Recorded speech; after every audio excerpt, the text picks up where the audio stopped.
Here is the payoff. Claude has turned a small competitor dataset into a comparison and 3 positioning ideas for North Star coffee. The response also marks its assumptions instead of presenting every inference as a fact. I will show you how to build this kind of evidence-constrained competitive research workflow in the Android app. Open Claude and tap the 3-line menu in the upper left corner. Select New Chat at the bottom of the panel, so earlier conversations do not influence this demonstration. A blank composer opens.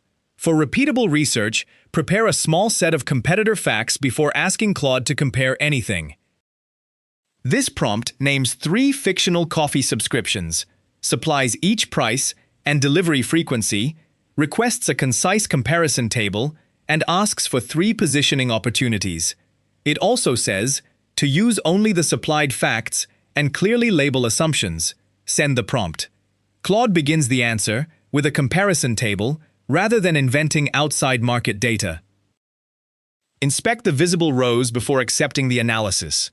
Brewbox is listed at $15 with weekly delivery, Bean Loop at $12 with bi-weekly delivery, and Roast Club at $20 with weekly delivery plus tasting notes. Below the table, Claude explicitly says that strengths and target customers are inferred from the supplied combinations. Scroll to the positioning section. The first suggestion is a frequent and affordable gap. Weekly delivery, priced between $12 and $15. Claude clearly labels customer willingness to pay as an assumption. The second suggestion is customizable delivery scheduling because the listed brands use fixed frequencies, and Claude separately labels North Star's ability to provide that flexibility as unproven. The third suggestion says to compete on curation without Roast Club's price premium. Claude notes that Roast Club is $5 to $8 above the listed competitors, then suggests basic notes or origin information closer to Brewbox's $15 price.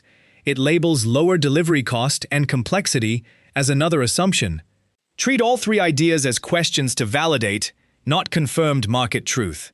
The full method is, provide a bounded dataset, request a structured comparison, restrict the source facts, inspect every assumption, and verify conclusions independently. If this helped, like the video and subscribe for more Android tutorials.